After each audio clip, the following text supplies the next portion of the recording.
Welcome again students in the micro economics classes. Unit 4 introduction हमारा चल रहा है, जिसमें हम लोग आज शुरू करेंगे questions and answers. Question number 1, what do you mean by production possibilities of an economy? किसी भी अर्थव्यवस्था में उत्पादन की संभावनाओं का क्या अर्थ है? Production possibilities of an economy refers to the different combinations of goods and services which an economy can produce from a given amount of resources and a given stock of technological knowledge. Production possibilities of an economy का मतलब है वो सभी different combinations जो दो goods के हम लोग देश में पैदा कर सकते हैं, अब चाहे वो गुड्स हो या सर्विसेज हो, विच an economy can produce from a given amount of resources, अर्थात जो भी हमारे पास रिसोर्सेज अवेलेबल हैं और जो भी हमारे पास टेक्नोलॉजिकल नॉलेज है, उसके आधार पर दो वस्तुओं का प्रोडक्शन करने की संभावना क्या है, उन सभी संभावनाओं से जितने हमारे सामने डिफरेंट कॉम्बिनेशंस पैदा होते हैं, वही कहलाता है प्रोडक्शन पॉसिबिलिटीज। जिसमें ध्यान रखने वाली बात यह है कि अगर हम लोग एक प्रोडक्ट का प्रोडक्शन बढ़ाना चाहते हैं तो दूसरे प्रोडक्ट को हमें सेक्रीफाइस करना पड़ता है, क्योंकि हमारे पास रिसोर्सेज लिमिटेड है। Question number 2, why is production possibility curve downward sloping? Downward sloping का मतलब यही है जो मैंने भी बताया आपको कि एक वस्तु के प्रोडक्शन को बढ़ाने के लिए दूसरी वस्तु का प्रोडक्शन हमें घटाना पड़ेगा, क्योंकि रिसोर्सेज हमारे पास लिमिटेड हैं। Production possibility curve slopes down from left to the right because in a situation of full employment of resources, production of one good can be increased only after sacrificing some quantity of other good. अगर resources पहले ही fully employed है, हमारे पास कोई resource खाली है ही नहीं, तो एक वस्तु के प्रोडक्शन को बढ़ाने के लिए हमें दूसरी वस्तु का त्याग करना पड़ेगा। जब तक हम लोग एक वस्तु का त्याग नहीं करेंगे, दूसरी वस्तु को हम लोग पैदा नहीं कर सकते। यही शो करता है डाउनवर्ड स्लोपिंग, यानी कि नेगेटिव रिलेशनशिप। एक वस्तु को बढ़ाएंगे तो दूसरी घटेगी। Question number 3, why is shape of production possibility curve concave to the origin? Marginal opportunity cost लगातार बढ़ती है, जिसकी वजह से प्रोडक्शन पॉसिबिलिटी कर्व की शेप कॉन्केव हो जाती है। Concave shape means, red dot को देखिएगा, समझ में आ जाएगा कि कॉन्केव शेप क्या होती है, और ये कहलाती है convex shape, convex to the origin. लेकिन हमें ध्यान रखना है फिलहाल कॉनकेव। कॉनकेव शेप में खास बात ये होती है कि स्लोप आपको लगातार बढ़ता हुआ दिखाई देगा। और production possibility curve concave shape का क्यों होता है? Because of increasing marginal opportunity cost, यानी कि एक वस्तु का जब हम लोग सेक्रीफाइस करेंगे दूसरी वस्तु को पैदा करने के लिए, तो एक यूनिट अधिक पैदा करने के लिए हमें पहले से ज्यादा सेक्रीफाइस करना पड़ेगा, अर्थात हमारा सेक्रीफाइस लगातार बढ़ता जाएगा, क्योंकि रिसोर्सेज इक्वली एफिशिएंट नहीं होते हर चीज को पैदा करने के लिए। यहां पे एग्जाम्पल लैंड का दिया गया है। Because land comprises diverse fertility in nature, जमीन की उपजाऊ शक्ति हर जगह अलग अलग होती है प्रकृति के मुताबिक। And because of the law of diminishing returns, और दूसरा कारण ये भी है law of diminishing returns. Law of diminishing returns का मतलब है कि अगर हम लोग एक वस्तु को अधिक पैदा करना चाहते हैं तो उसके लिए हमें सेक्रीफाइस पहले से ज्यादा करना पड़ेगा, यानी कि रिटर्न्स हमेशा हमें पहले से कम मिलेंगे, जिसकी वजह से रिसोर्सेज का सेक्रीफाइस ज्यादा होगा। इसी को हम लोग बोलते हैं इंक्रीजिंग एमओसी, या एमआरटी भी कह सकते हो, मार्जिनल रेट ऑफ ट्रांसफॉर्मेशन। दोनों का मतलब अलग अलग है, लेकिन यहां पर आपके दोनों चीज काम करेंगी। Question number 4, when will production possibility curve shift to the right? Production possibility curve right में शिफ्ट कब होता है? जब रिसोर्सेज बढ़ जाते हैं। या फिर ये क्वेश्चन ऐसे भी आ सकता है, state factors which cause rightward shift of production possibility curve. वो कौन कौन से कारण हैं जिनकी वजह से प्रोडक्शन पॉसिबिलिटी कर्व राइट में शिफ्ट हो जाता है। तो पहला कारण है when resources of an economy increases, अगर रिसोर्सेज पहले से बढ़ जाते हैं।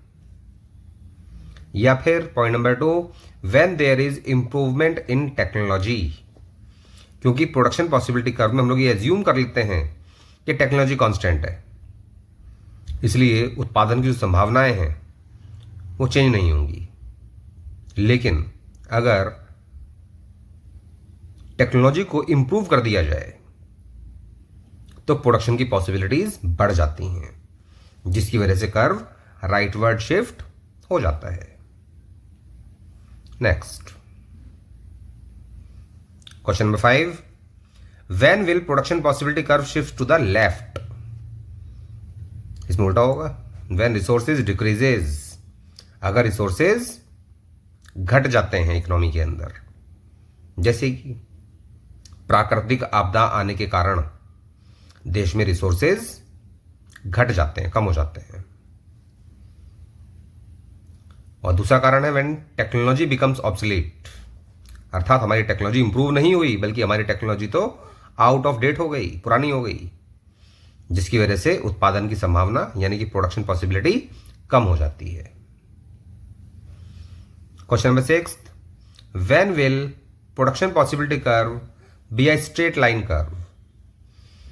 वैसे ऐसा हो नहीं सकता, ये केवल इमेजिनरी सिचुएशंस है, लेकिन क्वेश्चन तो इसके ऊपर बन सकता है कि production possibility curve straight line का कब हो सकता है, जब मार्जिनल अपॉर्चुनिटी कॉस्ट कांस्टेंट हो जाए, यानी कि जो हम लोग सेक्रीफाइस करेंगे वो कांस्टेंट हो जाए। Production possibility curve will be straight line if sacrifice of units of other good is constant, that is marginal opportunity cost उसको बोलते हैं, या मार्जिनल रेट ऑफ ट्रांसफॉर्मेशन उसे कहा जाता है। एक वस्तु को पैदा करने के लिए जो दूसरी वस्तु का हम लोग सेक्रीफाइस कर रहे हैं वो सेक्रीफाइस कांस्टेंट होगा। कांस्टेंट होने का मतलब जैसे कि अगर हमने 1 यूनिट पैदा करने के लिए दूसरी वस्तु की 5 यूनिट का सेक्रीफाइस किया तो अगली बार भी ऐसा ही होगा, फिर 1 यूनिट पैदा करने के लिए फिर हमें 5 यूनिट का सेक्रीफाइस करना पड़ेगा, उसकी अगली बार भी ऐसा ही होगा, और ये लगातार ऐसे ही चलता जाएगा। दैट मीन्स सेक्रीफाइस हमेशा कांस्टेंट है। तो अगर सेक्रीफाइस हमारा कांस्टेंट है, जिसका मतलब मार्जिनल अपॉर्चुनिटी कॉस्ट कांस्टेंट है, या एमआरटी कह सकते हैं उसको, marginal rate of transformation constant है, तो production possibility curve straight line का हो जाता है, जो रियल लाइफ में कभी नहीं होता। Point number 7, does production takes place only on PP curve. क्या प्रोडक्शन हमेशा प्रोडक्शन पॉसिबिलिटी कर्व के ऊपर ही होता है? यस, अगर हम लोग अपने रिसोर्सेज का फुल एंड एफिशिएंट यूटिलाइजेशन करें तो, एंड नो, अगर हम लोग रिसोर्सेज का अंडर यूटिलाइजेशन कर रहे हैं। तो यहां पर आपको दोनों आंसर बताने पड़ेंगे। Yes, it takes place on PP curve only when given resources are fully employed and effectively utilized. अगर रिसोर्सेज फुली एम्प्लॉयड हैं और उनका इफेक्टिवली इस्तेमाल भी हो रहा है, तो फिर प्रोडक्शन हमेशा प्रोडक्शन पॉसिबिलिटी कर्व के ऊपर दिखाई देगा। And no, if it does not take place when on production possibility curve when resources are under utilized. अगर रिसोर्सेज अंडर यूटिलाइज्ड हैं तो फिर ऐसा नहीं होगा। Next, give 2 examples of growth of resources. Resources की ग्रोथ करने पर production possibility curve rightward shift हो जाता है। तो उसके 2 एग्जांपल्स यहां पूछे गए हैं। Point number 1, increase in skilled and unskilled labour through population growth. अगर देश में जनसंख्या बढ़ जाती है और स्किल्ड और अनस्किल्ड दोनों ही प्रकार के लेबर्स देश में बढ़ जाते हैं, तो उत्पादन की संभावनाएं भी बढ़ जाती हैं, जिसकी वजह से production possibility curve rightward shift होता है।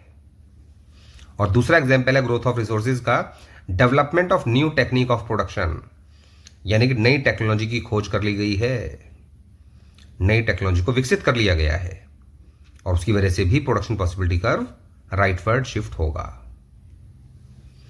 Give two examples of under utilization of resources, अर्थात रिसोर्सेज घटे नहीं है देश में, ध्यान रखिएगा ये बात। रिसोर्सेज तो उतने के उतने ही हैं, लेकिन रिसोर्सेज का इस्तेमाल इफेक्टिवली नहीं हो रहा है, अर्थात हम लोग कुछ रिसोर्सेज वेस्ट कर रहे हैं, वही कहलाता है अंडर यूटिलाइजेशन ऑफ रिसोर्सेज।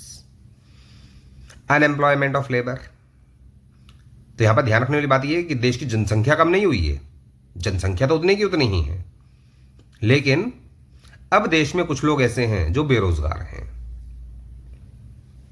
और नंबर 2, इनएफिशिएंट और partial use of resources like machines, जैसे कि एक मशीन में क्षमता है कि उस मशीन को हम लोग एक दिन में 16 घंटे प्रयोग कर सकते हैं, लेकिन मशीन का प्रयोग हो रहा है पार्शियल, केवल 4 घंटे 6 घंटे ही मशीन चल रही है, बाकी मशीन खाली समय खाली पड़ी हुई है, उसका इस्तेमाल ही नहीं हो रहा। तो यही कहलाएगा इनएफिशिएंट या पार्शियल यूज ऑफ रिसोर्सेज। और ऐसा होने पर इंपॉर्टेंट बात ध्यान रखिएगा कि प्रोडक्शन पॉसिबिलिटी कर्व शिफ्ट नहीं होगा, क्योंकि इससे उत्पादन की संभावनाएं कम नहीं होती हैं, लेकिन उत्पादन कम होगा, अर्थात प्रोडक्शन कम होगा, जिसकी वजह से पॉइंट जो आएगा वो प्रोडक्शन पॉसिबिलिटी कर्व के ऊपर नहीं आएगा बल्कि उसके नीचे आएगा, जो कहलाता है अंडर यूटिलाइजेशन ऑफ रिसोर्सेज। यहां पर उत्पादन की संभावनाएं कम नहीं होंगी, लेकिन उत्पादन कम होगा। क्वेश्चन नंबर 10, यही बात आ गई क्वेश्चन में। A lot of people die and many factories are destroyed, बहुत से लोग मर गए हैं, फैक्ट्रीज भी डिस्ट्रॉय हुई हैं, because of severe earthquake in a country, क्योंकि एक देश में भयंकर भूकंप आया था।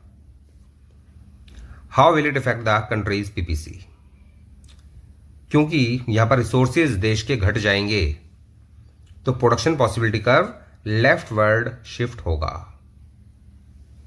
Death of people implies loss of man power and destruction of factories implies loss of capital,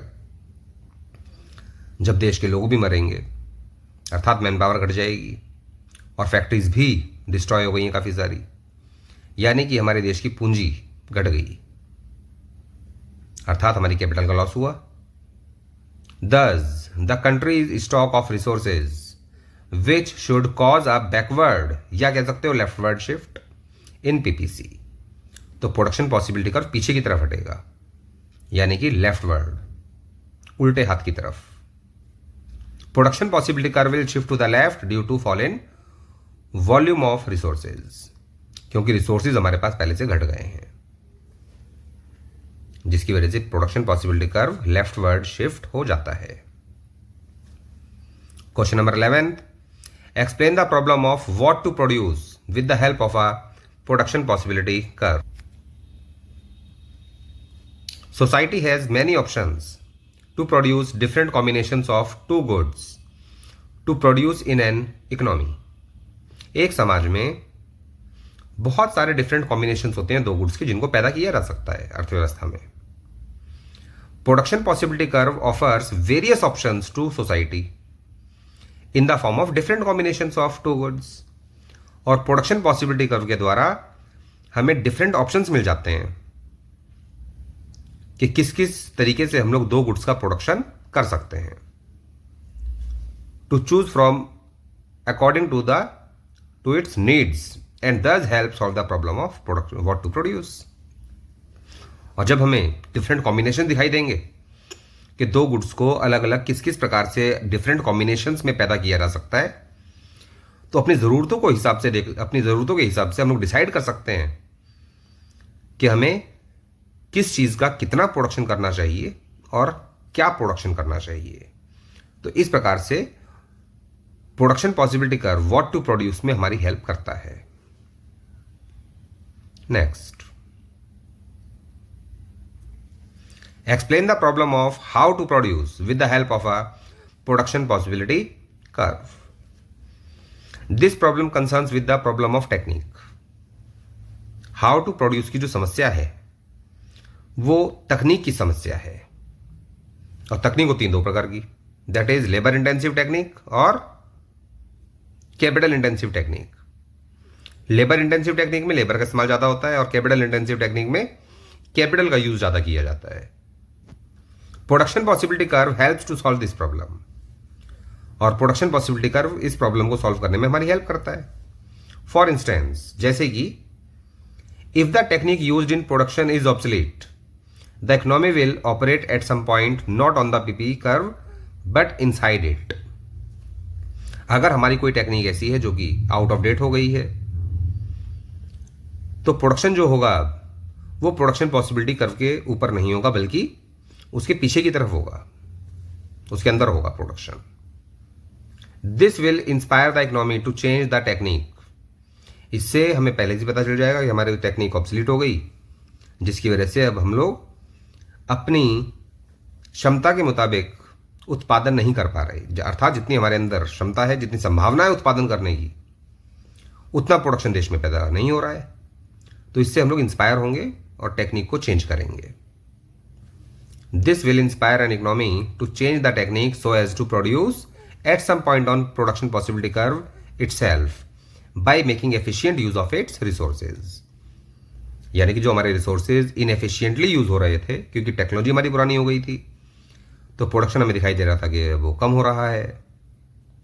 तो इससे हम लोग इंस्पायर होते हैं और कोशिश करते हैं कि प्रोडक्शन को दोबारा प्रोडक्शन पॉसिबिलिटी कर्व के ऊपर लाया जाए, अर्थात दो गुड्स का ऐसा कॉम्बिनेशन बनाया जाए जो प्रोडक्शन पॉसिबिलिटी कर्व के ऊपर ही आना चाहिए। तो इस तरीके से हाउ टू प्रोड्यूस की समस्या को भी प्रोडक्शन पॉसिबिलिटी कर्व दूर करता है। Explain the problem of for whom to produce with the help of production possibility curve. Production possibility curve reflects how the problem is being solved. Production possibility curve इस बात को show करता है कि how the problem is being solved, यानी कि समस्या को कैसे सुलझाया जा सकता है। If combination of goods being produced shows increase in output of luxury goods than necessary goods, it indicates taste of rich people is being preferred to the need of poor people. अगर हमें देश में दिखाई दे रहा है कि production possibility curve के ऊपर लग्जरी गुड्स का प्रोडक्शन ज़्यादा हो रहा है और नेसेसरी गुड्स का प्रोडक्शन कम हो रहा है, इसका मतलब देश में अमीर लोगों को ज़्यादा महत्व दिया जा रहा है और गरीब लोगों की ज़रूरतों को उतना महत्व नहीं दिया जा रहा। Thus necessary changes can be made. तो इसके हिसाब से हम लोग क्या कर सकते हैं, नेसेसरी चेंजेस कर सकते हैं, क्योंकि जिस प्रकार से अमीर लोगों की ज़रूरतों का पूरा होना ज़रूरी है, सेम उसी प्रकार से गरीबों का भी तो ध्यान रखना है। तो उसके हिसाब से फिर हम लोग क्या करेंगे, चेंज करेंगे, अर्थात नेसेसरी गुड्स का प्रोडक्शन बढ़ा देंगे और लग्जरी गुड्स के प्रोडक्शन को कम कर देंगे, जिसके लिए हमें रिसोर्सेज को ट्रांसफर करना पड़ेगा लग्जरी गुड्स से नेसेसरी गुड्स पर। तो इस तरह से फॉर whom टू प्रोड्यूस की समस्या को भी सॉल्व किया जाता है प्रोडक्शन पॉसिबिलिटी कर्व के द्वारा। Question number 14, an economy always produces on but not inside a production possibility curve. एक अर्थव्यवस्था में प्रोडक्शन जो होता है वो हमेशा प्रोडक्शन पॉसिबिलिटी कर्व के ऊपर ही होता है, कभी इनसाइड नहीं होता प्रोडक्शन। डिफेंड और रिफ्यूट, या तो हमें इस बात का पक्ष लेना है या फिर इस बात को नकार देना है। तो यहां पर हम लोग इस बात को रिफ्यूट करेंगे, अर्थात नकार देंगे, क्योंकि ये बात गलत है। The statement is refuted because it is not essential that the economy always produces on production possibility curve. यह स्टेटमेंट हमने नकार दी क्योंकि ये कोई जरूरी नहीं है कि प्रोडक्शन जो होगा वो हमेशा प्रोडक्शन पॉसिबिलिटी कर्व के ऊपर ही होगा। It is bound to produce inside a PPC when its resources work inefficiently or resources are underemployed। अगर रिसोर्सेज को इनएफिशिएंटली इस्तेमाल किया गया या फिर रिसोर्सेज को अंडर यूटिलाइज किया गया, यह कह सकते हैं अंडर एम्प्लॉयमेंट है रिसोर्सेज का, तो प्रोडक्शन कभी भी प्रोडक्शन पॉसिबिलिटी कर्व के ऊपर नहीं होगा। और किसी भी इकोनॉमी के अंदर, पूरे वर्ल्ड में किसी भी इकोनॉमी में फुल एम्प्लॉयमेंट तो है ही नहीं। तो कुछ रिसोर्सेज तो ऐसे हैं जो अंडर यूटिलाइज हो रहे हैं या फिर इनएफिशिएंटली यूटिलाइज हो रहे हैं। तो रियल लाइफ में प्रोडक्शन कभी भी प्रोडक्शन पॉसिबिलिटी कर्व के ऊपर होता ही नहीं है। किसी भी अर्थव्यवस्था में प्रोडक्शन जो होता है वो हमेशा इनसाइड द कर्व होता है। Next question number 15, massive unemployment shift the production possibility curve to the left. अगर देश में बेरोजगारी बहुत ज्यादा है तो प्रोडक्शन पॉसिबिलिटी कर्व लेफ्ट में शिफ्ट हो जाएगा। डिफेंड और रिफ्यूट, तो इस बात को भी हम लोग नकार रहे हैं, ये बात गलत है, क्योंकि प्रोडक्शन पॉसिबिलिटी कर्व खिसकेगा नहीं यहाँ पर लेफ्टवर्ड। प्रोडक्शन पॉसिबिलिटी कर्व तो वहीं का वहीं रहेगा, लेकिन प्रोडक्शन इनसाइड द कर्व होगा। Production possibility curve leftward shift तब होगा जब रिसोर्सेज घट जाएं। यहाँ रिसोर्सेज थोड़ी घट रहे हैं, रिसोर्सेज तो देश में उतने ही हैं जितने पहले थे, लेकिन वो रिसोर्सेज अब बेकार जा रहे हैं हमारे, क्योंकि देश में बेरोजगारी है, अंडर अनएम्प्लॉयमेंट है। तो यहां पर आंसर लिखेंगे no, the statement is refuted because massive unemployment reflects under utilization of resources and fall in production. तो यहां पर अंडर यूटिलाइजेशन ऑफ रिसोर्सेज की वजह से प्रोडक्शन हमारा गिरेगा, कम हो जाएगा production. And it indicates that production will takes place below the PPC, अर्थात प्रोडक्शन जो होगा वो प्रोडक्शन पॉसिबिलिटी कर्व के बिलो होगा, नीचे होगा। But production possibility curve does not shift leftward. Production possibility curve shift नहीं होगा यहां पर। प्रोडक्शन पॉसिबिलिटी कर्व शिफ्ट तब होता है जब रिसोर्सेज घट जाएं, और यहां पर रिसोर्सेज घटे नहीं हैं, बल्कि रिसोर्सेज हमारे अनएम्प्लॉयड हैं।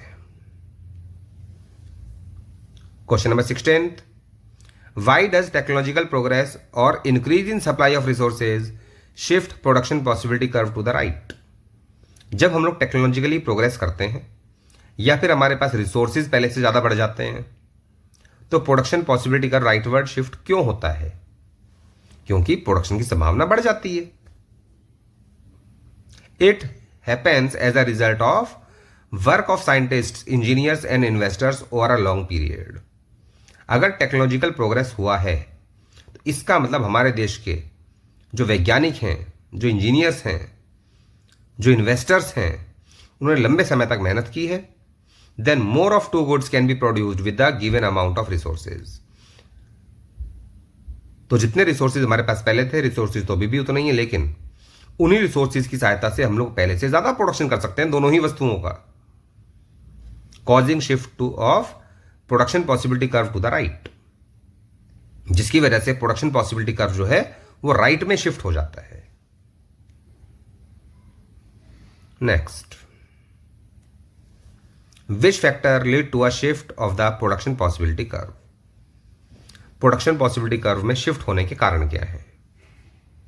Change in volume of available resources. अगर रिसोर्सेज बढ़ जाएं तो भी और घट जाएं तो भी प्रोडक्शन पॉसिबिलिटी कर्व शिफ्ट होगा। अगर रिसोर्सेज बढ़ जाते हैं तो राइटवर्ड शिफ्ट होगा, और अगर रिसोर्सेज घट जाते हैं तो production possibility curve leftward shift हो जाएगा। और दूसरा कारण है change in technology. Change in given technology led to shift of PPC. अगर टेक्नोलॉजी में बदलाव कर दिया जाए तो भी प्रोडक्शन पॉसिबिलिटी कर्व शिफ्ट हो जाता है। Question number 18, what does increasing marginal opportunity cost along a PPC mean.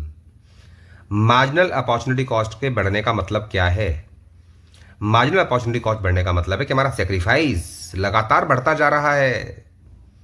It means that the amount of sacrificed of the other good is increasing, which makes the production possibility curve concave in shape. और इसी वजह से production possibility curve की shape concave होती है। And the reasons for this are, इसके कारण क्या कौन कौन से हैं? Reason number 1, operation of law of diminishing returns. Law of diminishing returns को आपको थर्ड यूनिट में डिटेल में पढ़ाया जाएगा, फिलहाल मैं आपको शॉर्ट में इसके बारे में बता रहा हूं।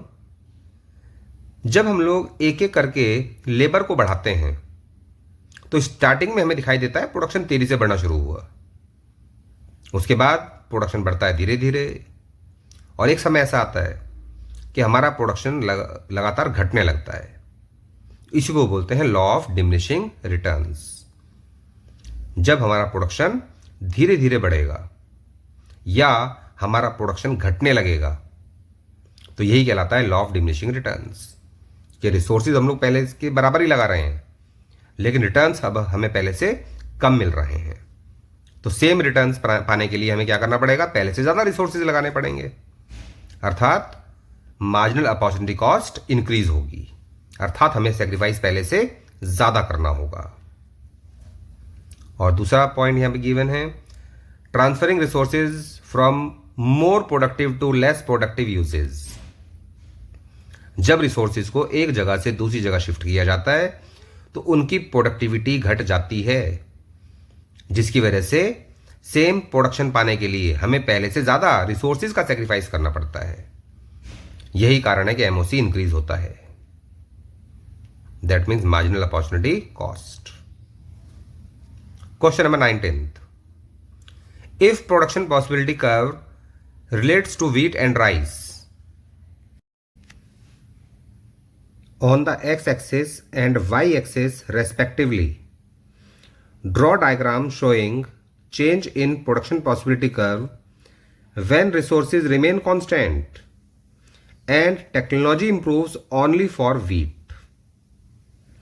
हमें यहाँ पर प्रोडक्शन पॉसिबिलिटी कर्व ड्रॉ करके दिखाना है, जिसमें हम लोग शो करेंगे व्हीट और राइस। व्हीट को क्वेश्चन के अकॉर्डिंग हमें शो करना है एक्स एक्सिस पर, यानी कि नीचे की तरफ, और राइस को शो करना है वाई एक्सिस पर, जहां पर हमने ये मान लिया कि अगर सारे रिसोर्सेज लगा दिए जाएं राइस को पैदा करने में तो प्रोडक्शन होगा केवल ओ क्यू के बराबर, और अगर सारे रिसोर्सेज हमने लगा दिए व्हीट को पैदा करने में तो प्रोडक्शन होगा ओ बी के बराबर। और क्वेश्चन के अकॉर्डिंग रिसोर्सेज हमारे पास कांस्टेंट हैं, लेकिन टेक्नोलॉजी इंप्रूव हमने कर ली है व्हीट के लिए, जिसकी वजह से केवल व्हीट का जो प्रोडक्शन है उसकी पॉसिबिलिटी बढ़ जाएगी, और वो पॉसिबिलिटी अब ओ बी से ओ सी पर आ जाएगी, जिसकी वजह से प्रोडक्शन पॉसिबिलिटी कर्व शिफ्ट नहीं होगा बल्कि रोटेट होगा राइटवर्ड, जैसा कि आपको डायग्राम में दिखाई दे रहा है। PPC will not shift but rotate to the right, showing more production of wheat from OB to OC. Rice का प्रोडक्शन चेंज नहीं हुआ, ध्यान रखिएगा। राइस का प्रोडक्शन पहले भी OQ था, अभी भी OQ है, लेकिन व्हीट का प्रोडक्शन OB से बढ़कर अभी हो गया है OC। When all resources are employed in the production of wheat, अर्थात ये मानते हुए कि हमने सारे के सारे रिसोर्सेज केवल और केवल व्हीट के प्रोडक्शन में ही लगाए थे, तो प्रोडक्शन व्हीट का ओ बी से बढ़कर ओ सी पर आ जाएगा। Production of rice remains constant at O Q, लेकिन राइस का प्रोडक्शन नहीं बढ़ेगा। राइस का प्रोडक्शन पहले भी ओ क्यू था और अभी भी ओ क्यू ही है, corresponding to zero output of wheat. अगर ये मान लिया जाए कि व्हीट का प्रोडक्शन हम लोग जीरो कर रहे हैं तो राइस का प्रोडक्शन होगा ओ क्यू, जो पहले भी ओ क्यू था बाद में भी ओ क्यू रहेगा, क्योंकि जो टेक्नोलॉजी इंप्रूव हुई है वो केवल और केवल व्हीट के लिए इंप्रूव हुई है। Production of rice remains constant at O Q corresponding to zero output of wheat when production of wheat is zero. तो डायग्राम को ध्यान से देख लीजिए। यहां पर ध्यान रखना है आपको कि अगर रिसोर्सेज में बदलाव आता है या फिर टेक्नोलॉजी इंप्रूव हो जाती है, लेकिन रिसोर्सेज में जो बदलाव आया है या टेक्नोलॉजी फिर जो इंप्रूव हुई है वो केवल एक प्रोडक्ट के लिए हुई है, दूसरे प्रोडक्ट से उसका कोई लेना देना नहीं है, तो ऐसी कंडीशन में प्रोडक्शन पॉसिबिलिटी कर्व शिफ्ट नहीं होता बल्कि रोटेट होता है। Next question number 20, calculate marginal opportunity cost of commodity x for the given combinations. यहां पर क्वेश्चन में आपको प्रोडक्शन पॉसिबिलिटीज दिखाई दे रही हैं A B C D E F, और ये एग्जैक्टली वही शेड्यूल है जो प्रोडक्शन पॉसिबिलिटी कर्व के टॉपिक में आपको पढ़ाया गया था, जिसमें आपको दिखाई दे रहा है प्रोडक्शन ऑफ टैंक्स लगातार इंक्रीज हो रहे हैं जो थाउजेंड्स में हैं, और प्रोडक्शन ऑफ व्हीट वो लगातार डिक्रीज हो रहा है जो लाख टन्स में है। अगर हमें यहां पर फाइंड आउट करना है मार्जिनल अपॉर्चुनिटी कॉस्ट यानी कि MOC, तो सबसे पहले स्टार्टिंग में तो लगाएंगे हम लोग डैश, उसके बाद हम लोग फॉर्मूला यूज करेंगे units sacrificed of one commodity divided by units gain in the other commodity. तो यहां पर आपको गेन दिखाई देगा हर जगह 1। गेन अगर आप ध्यान से देखें तो सभी में डिफरेंस जो आएगा वो 1 का आएगा, क्योंकि पहले प्रोडक्शन ऑफ टैंक्स 0 था, फिर 1 हुआ, फिर 2, फिर 3, 4, 5, तो चेंज हर जगह 1 है। ध्यान देना है आपको सेक्रीफाइस पर कि सेक्रीफाइस कितना किया गया है। स्टार्टिंग में सेक्रीफाइस आपको दिखाई देगा 1, क्योंकि ये प्रोडक्शन जो था वीट का, ये 15 लाख टन से अब आ गया 14 लाख टन पर। तो 1 लाख टन हमने किया सेक्रीफाइस, तो यहां पर फॉर्मूला हो जाएगा 1 डिवाइडेड बाई 1, जिसका मतलब होगा 1। सेम ऐसे ही नेक्स्ट टाइम 14 से ये आ गया 12 पर, तो इस बार सेक्रीफाइस हुआ 2, तो फॉर्मूला हो जाएगा 2/1, क्योंकि गेन तो हर जगह 1 ही है। न्यूमरेटर में आपको रखना है सेक्रीफाइस यूनिट्स का जितना आपने किया है, और डिनोमिनेटर में रखना है गेन इन यूनिट्स। सेम ऐसे ही एट द थर्ड लेवल 12 से ये आ गया 9 पर, यानी कि इस बार सेक्रीफाइस हुआ 3 लाख टन का। सेक्रीफाइस को ऊपर रखना है, गेन को नीचे, यानी कि 3/1। गेन तो हर जगह 1 है, गेन पर ध्यान मत दीजिए ज्यादा, और क्योंकि डिनोमिनेटर में अगर 1 रखा जाए तो उसका कोई फर्क भी नहीं पड़ता। तो यहां पर आपको ध्यान रखना है सेक्रीफाइस कितना किया जा रहा है। सेम ऐसे ही 9 से 5 पर आ गया प्रोडक्शन ऑफ व्हीट, पहले 12 से 9 पर आया था और उसके बाद 9 से 5 पर। तो इस बार हमने सेक्रीफाइस किया 4 यूनिट्स, तो इस बार आंसर आएगा 4/1। और लास्ट सिचुएशन में ये 5 से हो गया 0, तो इस बार सेक्रीफाइस हुआ 5 यूनिट्स का, तो आंसर होगा 5/0, सॉरी 5/1, यानी कि 5, क्योंकि गेन तो हर जगह 1 ही है। तो इस तरीके से आप marginal opportunity cost find out कर सकते हैं। अगर आपसे एग्जाम में कहा जाए marginal rate of transformation find out कीजिए, MRT, तो भी आप यही तरीका इस्तेमाल करेंगे, क्योंकि आपके लेवल के हिसाब से अगर देखा जाए, 12th लेवल के हिसाब से या 11th क्लास के लेवल के हिसाब से कोई फर्क नहीं पड़ता MRT या MOC। Next question number 21, calculate marginal opportunity cost of commodity x for the given situations. Same यहां पर भी हमें ऐसे ही करना है। कमोडिटी एक्स के लिए हमें पता करना है कि मार्जिनल अपॉर्चुनिटी कॉस्ट क्या होगी। यहां पर कमोडिटी एक्स आपको दिखाई देगी लगातार बढ़ती हुई, 0, 1, 2, 3, 4, 5, चेंज हर जगह 1 का है। तो यहां पर भी गेन पहले की तरह 1 है। अब ध्यान दीजिए सेक्रीफाइस पर, कमोडिटी वाई जिसको हमने किया सेक्रीफाइस, कैसे 100 से 95 पर आ गया, यानी कि सेक्रीफाइस हुआ 5 यूनिट्स। फिर 95 से 85, यानी कि 10 यूनिट्स का सेक्रीफाइस। 85 से 70, यानी कि 15 यूनिट्स का सेक्रीफाइस। देन 70 to 50, इस बार 20 यूनिट कम हो गई, और लास्ट में 50 to 25, यानी कि 25 यूनिट कम हो गई, 25 यूनिट्स डिक्रीज हुई। इसी की सहायता से हम लोग फाइंड आउट करते हैं मार्जिनल अपॉर्चुनिटी कॉस्ट, जिसका फॉर्मूला है delta Y upon delta X, यानी कि यूनिट्स सेक्रीफाइस को आपको ऊपर रखना है।